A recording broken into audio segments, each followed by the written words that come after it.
बातमी भिवंडीमधून भिवंडीचं मीनाताई ठाकरे रंगायतन दुरुस्ती अभावी बंद आहे। नाट्यरसिक हक्काच्या नाट्यगृहापासून त्यामुळे वंचित आहेत। मनपा प्रशासनानं दुर्लक्ष केलंय असा आरोप इथल्या स्थानिक नागरिकांनी केलाय।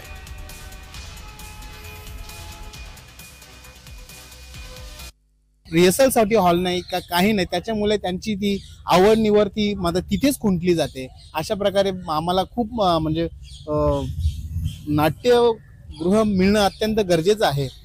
तर मी खरोखरच प्रशासनाला किंवा महानगरपालिकेला, इथले स्थानिक आमदार, नगरसेवक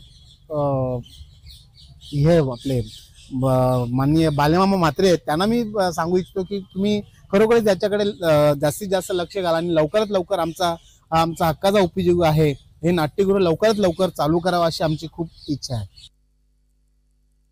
भिवंडी महानगरपालिकेची आर्थिक क्षमता नसल्यामुळे स्वर्गीय मीनाताई ठाकरे रंगायतन नूतनीकरण करणे व अन्य महत्त्वाच्या प्रकल्पासाठी निधी उपलब्ध करून देण्याची मागणी यापूर्वी शासनाकडे आपण वेळोवेळी करण्यात आलेली होती।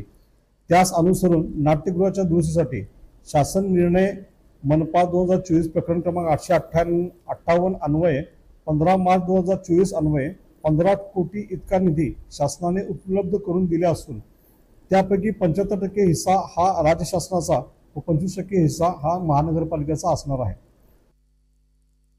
तत्कालीन नगरविकास मंत्री एकनाथ शिंदे यांनी या नाट्यगृहाची दुरावस्था झालेली पाहून 10 कोटीचा निधी मंजूर केला। त्यानंतर महापालिका प्रशासनाने नाट्यगृह दुरुस्तीसाठी ठेकेदाराची नियुक्ती केली आणि या 10 कोटी रुपयाचा निधी होता त्यामध्ये अधिक भर घालून 15 ते 20 कोटीचा निधी उपलब्ध करून देण्याचे आश्वासन करून काही ठेकेदारांना हे काम दिले दुरुस्तीचे। मात्र आजही गेल्या 2-2.5 वर्षापासून या नाट्यगृहाची दुरावस्था तशीच आहे। अतिशय संथ गतीने काम सुरू असल्यामुळे कोणत्याही प्रकारचे कामामध्ये प्रगती नाही।